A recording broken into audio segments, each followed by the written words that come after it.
proyecto que otorgaba 16 curules para las víctimas del conflicto no alcanzó las mayorías. Las bancadas no llegaron a un acuerdo político. Senado tramita proyecto para eliminar cobro de intereses del ICETEX a estudiantes de los estratos 1, 2 y 3 víctimas del conflicto. El Congreso aprobó el ingreso de Colombia al selecto club de la OCDE. Más ayuda social y programas económicos serían las ventajas de pertenecer al organismo. Bancada de senadores de la costa atlántica le exigen al gobierno soluciones efectivas a la crisis de Electricaribe. Si no hay voluntad de paz, el Estado debe ejercer más presión sobre el ELN, afirman senadores. Realmente es un bochorno lo que está pasando en Colombia. Citarán a debate de control político al fiscal general de la Nación, Néstor Humberto Martínez, por nuevas denuncias en el escándalo Odebrecht. Visita de senadores a Putumayo se traduce en la entrega de 900 nuevas viviendas a damnificados por la avalancha de Mocoa. Cerró con éxito Feria Artesanal Nacional en Pitalito, Huila. 180 expositores, 4 países invitados y más de 30.000 visitantes engalanaron este encuentro cultural.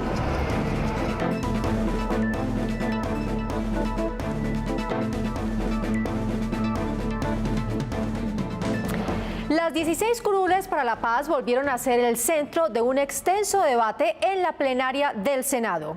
Dicen los congresistas que las verdaderas víctimas del conflicto son quienes deben ocupar esos escaños en el Congreso. La iniciativa no tuvo los votos suficientes para seguir su trámite. El gobierno argumentó que no hay presupuesto para esas curules. Los proyectos que otorgaban las 16 curules a las víctimas y la composición para la Justicia Especial para la Paz no alcanzaron las mayorías. Infortunadamente, repito, los promotores no quisieron llegar a un acuerdo y el quórum se dañó y finalmente no pasó.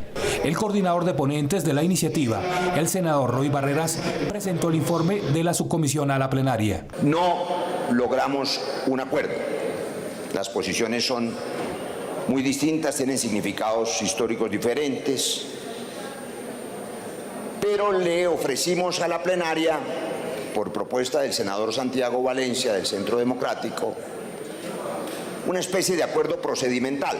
El senador Álvaro Uribe, en nombre del Centro Democrático, recordó el antecedente histórico del proyecto de las curules para la paz. Vamos a seguir creciendo este Congreso. Entonces, otras 16 curules, un Congreso que lo crecemos y lo crecemos y lo crecemos. Yo no sé, no le hemos cumplido al país con la congelación del salario de los congresistas. Deberíamos disminuir este Congreso en lugar de seguir aumentando. En el debate, el gobierno sentó su posición frente al panorama económico del país, que hizo inviable los 16 nuevos escaños en el Congreso. El presupuesto general de la Nación para el año 2019 está desfinanciado. Los recursos para garantizar la implementación de los acuerdos de La Habana no existen en el Estado. La falta de acuerdo entre los partidos impidió que estas dos iniciativas en la recta final de las sesiones ordinarias del Congreso siguiera su trámite. El fiscal general de la Nación, Néstor Humberto Martínez, tendría que rendir cuentas ante la plenaria del Senado tras las nuevas revelaciones en el escándalo de Odebrecht. El partido Polo Democrático señaló que además la comisión de acusación debe investigarlo. Según el senador Jorge Enrique Robledo, habría nuevas evidencias de que el fiscal Néstor Humberto Martínez conocía las irregularidades de la multinacional para obtener contratos en Colombia. El jefe del ente de control sería llamado a debate político en la plenaria del Senado. Porque él es contratista de Odebrecht y contratista de los socios de Odebrecht en Colombia y se ha dedicado a ocultar los hechos de fondo sobre este caso desde el principio. Algunos congresistas recordaron que el fiscal fue quien destapó el escándalo de Odebrecht y que estas nuevas revelaciones aún no han sido confirmadas. No se puede politizar casos judiciales tan sensibles y peligrosos y delicados como este. Senadores afirman que la Comisión de Acusaciones de la Cámara de Representantes debe abrir una indagación para determinar si habría un comportamiento ilegal del fiscal que deba ser investigado.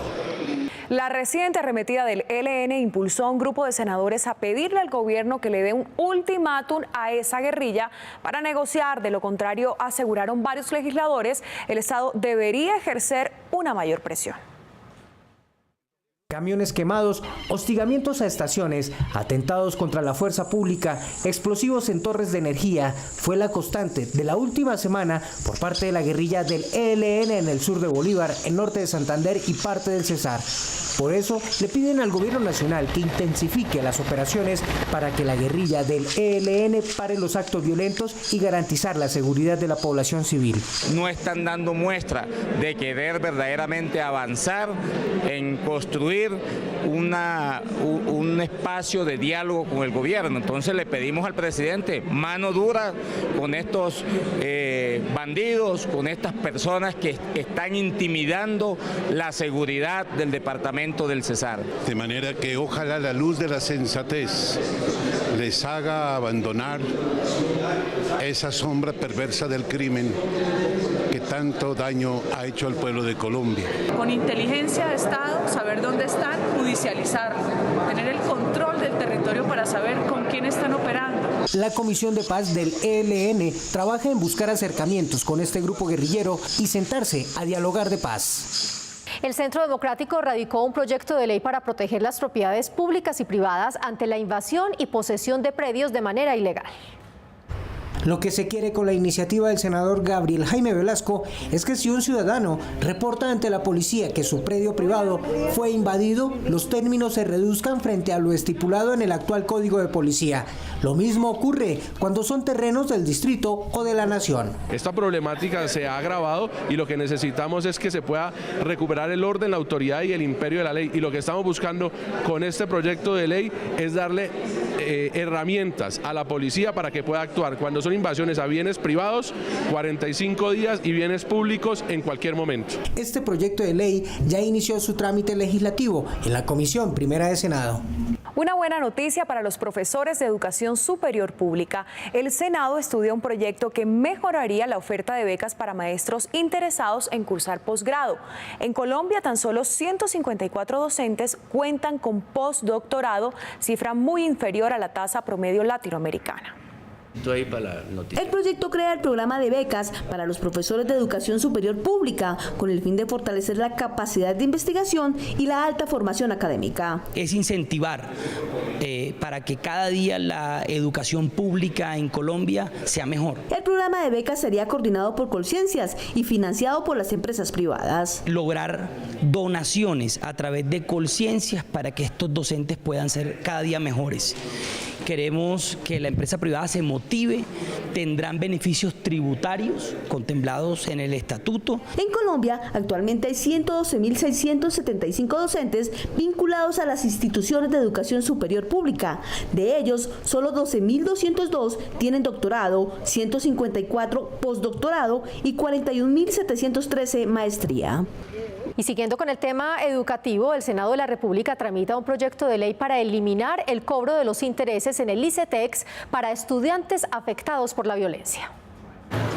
Como primer requisito, tiene que estar en los estratos 1, 2 y 3 o ser víctima del conflicto armado colombiano. Eso va a significar beneficiar a cerca de 400.000 jóvenes que hoy se encuentran con créditos otorgados por el ICETEX en condiciones absolutamente impagables y va a significar un alivio a 99.000 jóvenes que hoy se encuentran en situación de ser reportados a las centrales de riesgos. Lamentablemente el tema de los intereses absorbe la economía de una familia, precisamente en los estratos menos favorecidos, así que aplaudo y celebro la decisión del Congreso. Según los cálculos, al realizarse la sumatoria de las cuotas totales canceladas de un crédito de 35.024.556 para estudiar, terminará cancelando 86 millones de pesos 104.547, correspondiendo al pago de capital cerca de 49 millones de pesos y de intereses a 37.159.706 pesos. Obligan a que la persona pague mucho más dinero de que realmente pidió en el crédito, por supuesto, y es muy conveniente y ojalá se logre. Creo que a los jóvenes hay que condonarle las deudas del ICETEX, es una deuda que tenemos con los jóvenes. Los jóvenes salen embargados, no pueden conseguir un empleo, no pueden hacer un emprendimiento bancario porque ya están reportados a las centrales de riesgo. El estudiante que quiera acogerse de ser aprobada esta ley de la República tendrá que estar al día en el pago del crédito por concepto del monto de capital. A sanción presidencial pasó la ley que le permite a Colombia tener asiento en la Organización para la Cooperación y Desarrollo Económico, OCDE. ¿Qué significa ser parte de este organismo? Aquí les contamos. Países como Canadá, como Suiza, como Francia, España, donde están los grandes. Así señaló el ponente de la ley las ventajas de ingresar a la Organización para la Cooperación y Desarrollo Económico, OCDE. Expertos señalan que hacer parte del exclusivo grupo de países de la OCDE se traduce en beneficios sociales, económicos, ambientales, educativos, agrícolas y tecnológicos. Es una buena noticia porque de esa manera va a participar en sus estadísticas, va a poder comparar sus resultados con la de los otros países y de esa manera tener un incentivo para mejorar sus prácticas gubernamentales y empresariales. Senadores afirman que ingresar al organismo es dar un salto en la construcción de políticas públicas, en la gobernanza, el desarrollo territorial y la lucha contra la corrupción. Eso es lo que va a obligar a este gobierno, es a que tiene que, en lo que es efectista, en lo que es efectivo, a llevarle más calidad de vida a la gente. El nuevo aliado del gobierno del presidente Iván Duque traza una hoja de ruta en diferentes frentes a la hora de fortalecer la institucionalidad del Estado. La OCDE ha venido valorando muchísimo el esfuerzo que nosotros queremos hacer por tener políticas de equidad. De los 193 países que conforman la ONU, solo 37 hacen parte de este selecto grupo de la OCDE, en el cual Colombia, Chile y México son los únicos latinoamericanos. Senadores le pondrán un pare a los injustificados incrementos del impuesto predial. Un proyecto de ley contempla que este gravamen en los estratos bajos aumente únicamente con base en la inflación anual. El impuesto predial es una de las principales fuentes de recaudo que tienen todas las ciudades y municipios de Colombia y según lo aprobado por la Comisión Tercera, habrá límites para evitar el incremento desmedido que algunos municipios hacen año tras año a los propietarios de predios. En vivienda de interés social solo se podrá cobrar de un año a otro lo que aumentó la inflación, el IPC, nada más.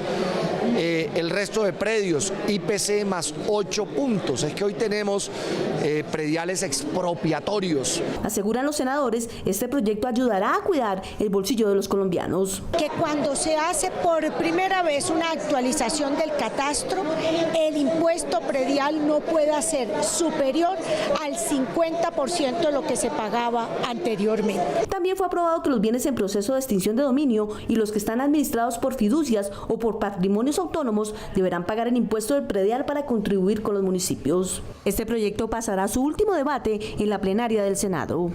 Y a último debate pasó el proyecto de ley que prohibiría el uso de plásticos en San Andrés y Providencia. En promedio, un colombiano produce 24 kilos de desechos plásticos. Ambientalistas alertan que el uso desmedido de este material podría ocasionar una emergencia en mares y ríos. Por esta razón, la iniciativa podría extenderse a otras regiones. Plástico, no lo uses por favor. Es lo que exclaman a viva voz estos jóvenes por calles de Bogotá. Llaman la atención de la ciudadanía para que se elimine el uso de materiales plásticos, sobre todo aquellos que son de uso único. Es que en Colombia organizaciones ambientalistas han advertido de los niveles de contaminación por plástico en los mares, al punto en que el país podría ser golpeado por un tsunami de plástico. Es una apuesta importante para que los delfines, las tortugas, tantos animales dejen de ahogarse con el plástico.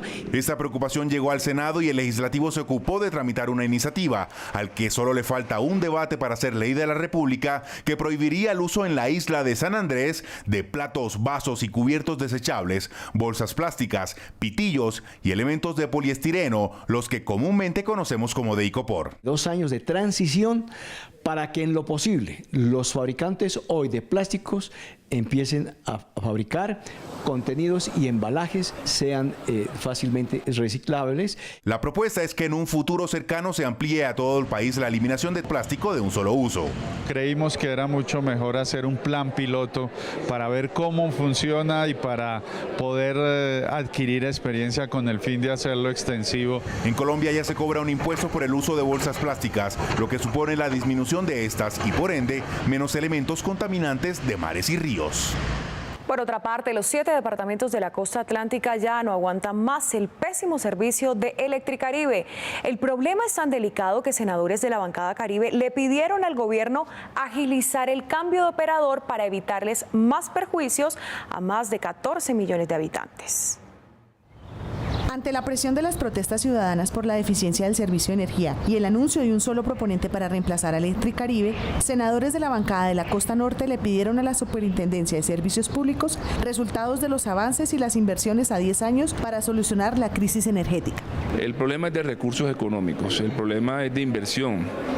Y el gobierno nacional no puede seguir aplazando la toma de decisiones para que mejore el servicio a todos los usuarios. Senadores reiteraron que en casi 2 años de intervención las mejoras en el servicio aún no se ven y que ya es hora de que el tema sea atendido directamente por el presidente de la República. Pedir reunión, cita con el presidente para que este tema tenga una solución, que hoy no estuvo el interventor, que también queríamos que nos diera el balance. Mañana se cumplen 2 años de la intervención de Electricaribe y no vinimos a cantar el cumpleaños, sino a que nos den cifras que han encontrado. Aseguran los congresistas que no aceptarán como solución a la crisis de Electricaribe el aumento de las tarifas para los estratos 1, 2 y 3 y que en próximos días viajarán a Barranquilla para escuchar a la comunidad.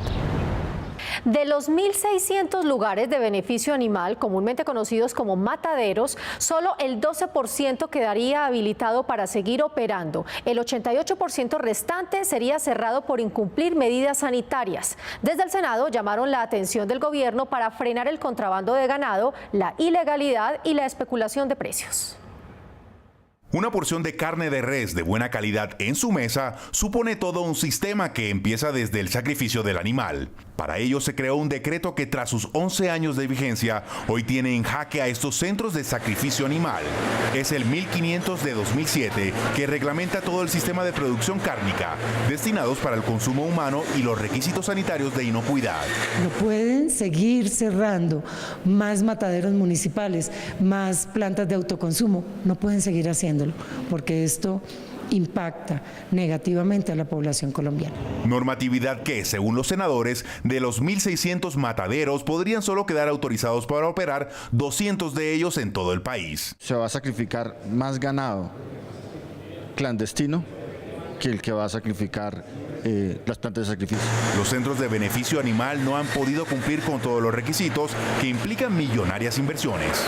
Que los ingresos de un municipio categoría 6 como el mío de Paz de Río, más o menos son ingresos, su presupuesto es de 1.800 millones, un matadero vale más de 4.000 millones. Se prevé alternativas por parte del gobierno y sus instituciones.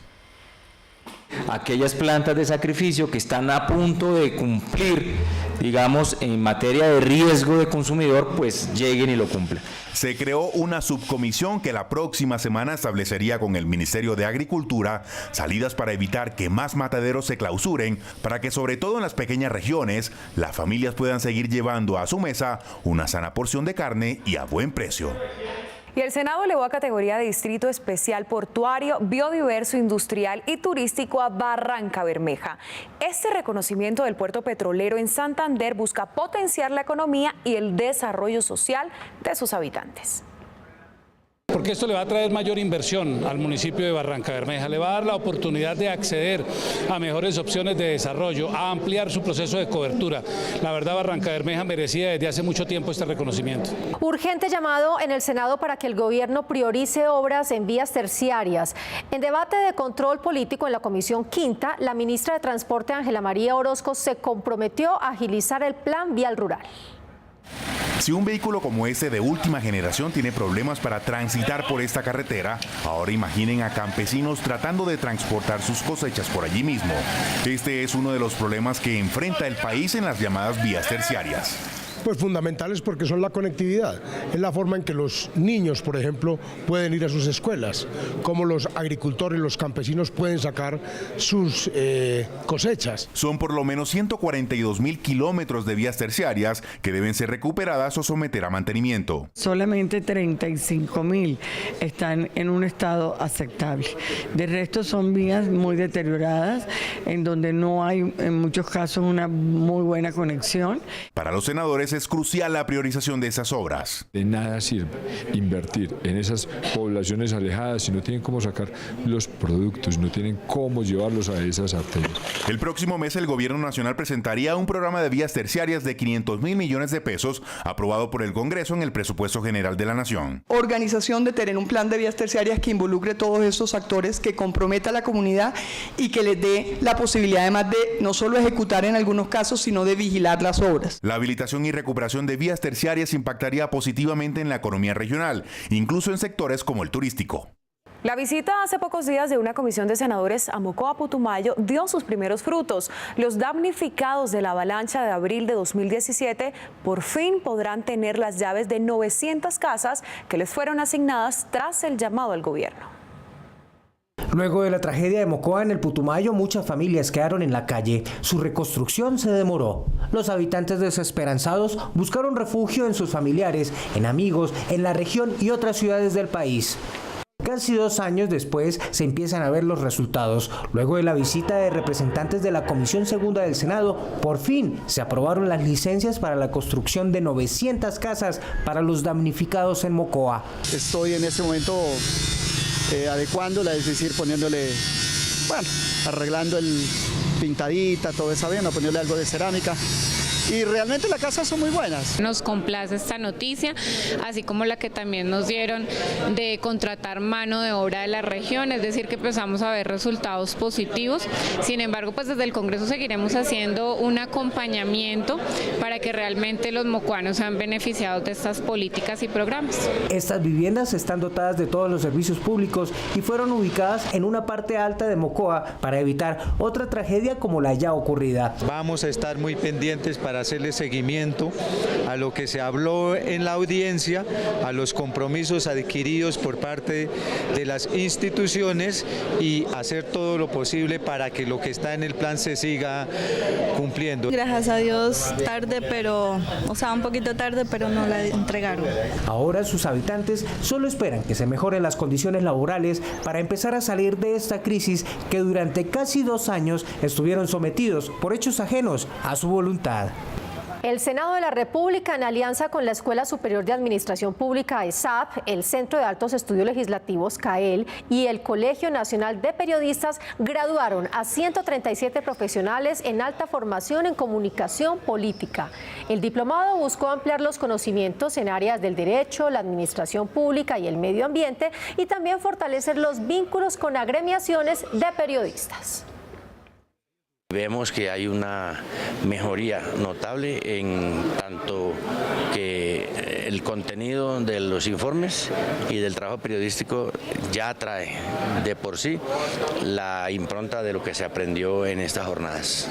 Ante un nutrido auditorio en el Parque Multicultural Global Village de Dubái, en los Emiratos Árabes, la cantautora Samaria Concha Bernal deleitó a miles de asistentes con una muestra de folclor colombiano, especialmente porros, también cumbias, algunas de su autoría.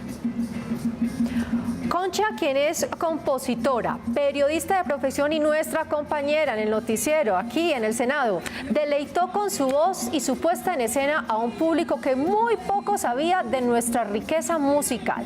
La presentación hizo parte del programa de promoción que la Cancillería colombiana organiza anualmente en diferentes países.